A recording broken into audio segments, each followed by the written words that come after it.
Welcome to the SLP Stress Management Podcast, your place to manage stress, reduce the risk of burnout, and find more balance in your life in and out of being an SLP or a helping professional of any kind, or really just as a human. I'm your host, Jessie Andricks, and today we're going to be talking about knowing versus doing. So, have you ever known how to do something? Like, you could explain it, you could teach it, and you fully understand it in your heart of hearts, but you fumble with putting it into practice? Yeah, me too. Me too. So there's like a whole field dedicated to this, and a little more in depth, called implementation science, that talks about how to put research and evidence-based practice into use. And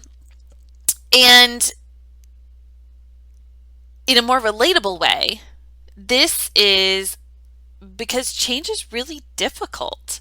Like, even when there is something that you want and need and are excited to do, it doesn't mean that it's going to be easy to actually do it, because it'll push you out of your routine, out of your comfort zone.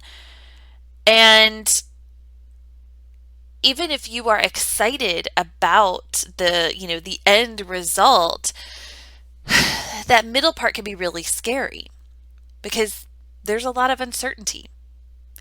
And then, like, when you want it but you aren't sure what to do, it feels like a fail before you even begin.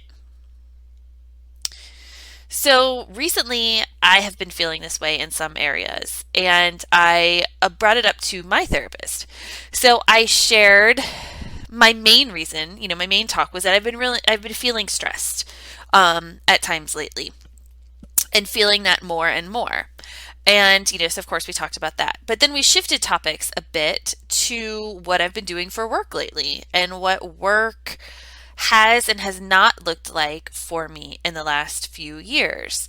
And so I talked about, pre-pandemic, I was, still kind of in the field, but in the background. And due to COVID and other circumstances, over the last few years, I, have been doing this. I've been talking. I've been providing courses, teaching workshops, in-services, recording the podcast, and all of those types of things.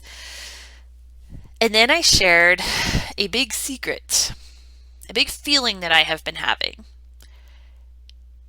If my work is based in stress management and I am feeling stressed and needing help managing the stress, who am I to coach and teach and share stress management with others? Like, woof, right? So this thought had been on my brain, especially when I'm stressed, right? And so in a way we think, maybe not all the time, but we'll have little moments come up like, ooh, not sure what I'm doing here. And then we just kind of move on with it. But when it's something that we are really in and we're feeling, and then we're also having to share it with others, it can be even more challenging. So many times, especially when I'm stressed, this has caused me to push or not push back, but back away a bit, because I feel like, I start to feel like maybe I'm not the right person to share this info or to help people understand and manage stress if I'm also stressed. And then I start to think things like, does this mean I'm fake? I'm phony? I'm totally unqualified? I'm a total fraud? And I know that this is just imposter syndrome. And it's creeping in and trying to convince me that this is not the work to be done. So I shared this with my therapist, and she basically, gave me a real talk. And it went something like, therapists go to therapy too. And it doesn't mean that they cannot be or are not good therapists. It means they just need someone to talk to about what's going on in their lives. And then went on to say, even if you specialize in something or you have an area that you focus on, or expertise or passion, like it's okay to flounder within your personal life with that and not be perfect, because it's part of being human. So it's okay. Like you can have knowledge, that you can share and still not be doing it or executing it perfectly in your personal life. And that is okay. And it was a big wake up call. Like an aha or duh moment because this is the same thing that I share in my work all the time and talk about in workshops and in courses, but I'm teaching it to others and not to myself, right? I'm sharing it for others, not for myself necessarily, even when it's something that I have experienced and been through.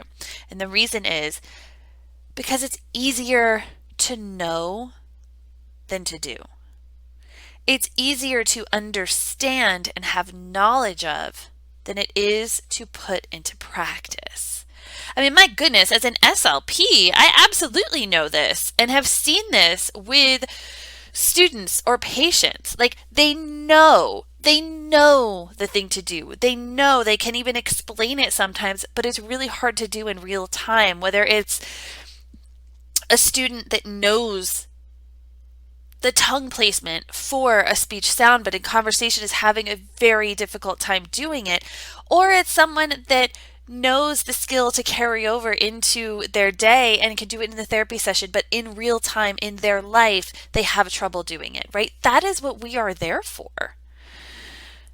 And even as a yoga teacher, I can teach you how to get into a headstand in the middle of the room or a handstand. But can I do that? Or a fancy arm balance, but can I do that necessarily in my own practice? No, I cannot. I need the support of a wall, and I may or may not make it into that headstand. And as far as a handstand goes, it's just not going to happen anytime soon. But I can still teach it because I know it, but it doesn't mean that I'm doing it. And so sometimes that's okay, right? Because it's not something like, it doesn't matter to me if I'm doing a handstand or not. I can teach it, but I don't really want to be doing it. But when it comes to something like stress, and I'm teaching about the stress management, then I both want to be knowing and doing. I want to be using those tools and putting them into practice. So have you ever felt this way about something? Maybe a handstand practice, but maybe about your own stress. So knowing versus doing is something that I share about in the SLP stress management course when we shift from talking about like what stress is and why it happens to what to do about it.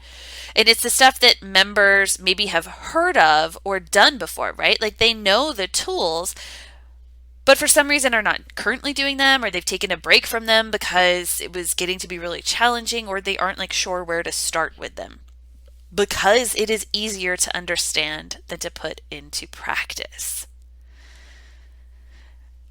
So in the SLP stress management course, which by the way, enrollment opens this Sunday, April 3rd, I dive into this topic and you get to create a way to help you move forward, go from knowing to doing without feeling rushed or more stressed or like you are set up to fail at it.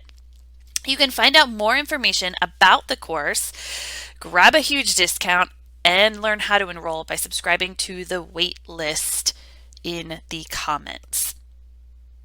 For now, here is a practice to help you start to put your stress management tools into practice. So grab a journal for this and write down what your current biggest stressor is, like the thing that you are feeling the most stress from, or that you wish you could change or shift your day around. And once you have that written down, what is one practice or tool that you would like to use to help with this, or to just help with your stress in general? So for example, maybe you want to try meditation so that you have a moment to pause in your day because your day is very, very hectic. Or you'd like to have that moment to just check in with yourself throughout the day because you are just going. And just FYI, if you're not sure what to use, you can check out the tools in the SLP Toolbox, which is a free resource library for subscribers. And that if you subscribe to that waitlist, you get instant access to this. All right, so with the tools you're wanting to use or try, what might be difficult about them? And what might make it easy to do? So we'll go back to meditation, for example. Let's say that you want to meditate, but you aren't sure how. That's going to make it really difficult, right? Like if you're like, okay, I'm going to sit here, I'm going to meditate, but I don't know what exactly I'm supposed to be doing. I see that you kind of sit there and close your eyes and breathe. I've heard people say you clear your mind, but I don't even really know what that means. And my mind feels like clearing it is very, very nearly impossible. That's going to make it really hard, right? That's going to be when you're like, maybe this isn't working. So what can you do? What might make it easier? Maybe you download an app or you use one of the audios from the SLP Toolbox to help make it easier, to guide you through so you're not having to do it on your own. The next step is, when will you do this? So having a plan, even if you know in your head and you're like, okay, cool, I can think about it like, yeah, I got that time during the day, that'll be good. Or I want to do this in the morning before work or after work or right in the middle of my day or in between these sessions. Like, even if you know it in your head when you want to do it, make it more solid, make it more real. Put it in your calendar. Set a reminder. Solidify that this is something. Not only does that take the pressure off of trying to remember it and holding it in your head and freeing up some headspace there, but it also helps you commit to it. It also makes it something that is part of your day, part of your routine, and part of the schedule. And so it gives you this moment in that hectic and possibly very busy schedule where you know, like, it is in there already. You've worked out the time to do it. So it's part of your day. It's happening. And you get to do something good for yourself. And the last thing to do with this is to give yourself some grace. You are human, not a robot. It doesn't need to be perfect or foolproof. Just keep moving forward. Keep learning as you go. Keep trying. I hope this helps you to get started with your stress management journey, and I can't wait to share more information with you about the SLP Stress Management course that opens for enrollment very soon. If you have any questions or need anything at all, always feel free to reach out, Jessie@jessieandrix.com. You can head over to Instagram and follow me there @JessieAndrix, or send me messages there as well. So much love and light to you. Thank you for being here today. It's that time again. The SLP Stress Management course is opening for enrollment on April 3rd. Join me for this brand new way to experience the SLP Stress Management online course. This time, we're taking this 6-week course fully live, and I am so excited to be there in the moment with you as you learn, as I teach, we coach, and we come together as an SLP Stress Management community. You can grab more information on how to enroll in this course and when it opens in the link below by subscribing to the waitlist, and I cannot wait to have you in this course.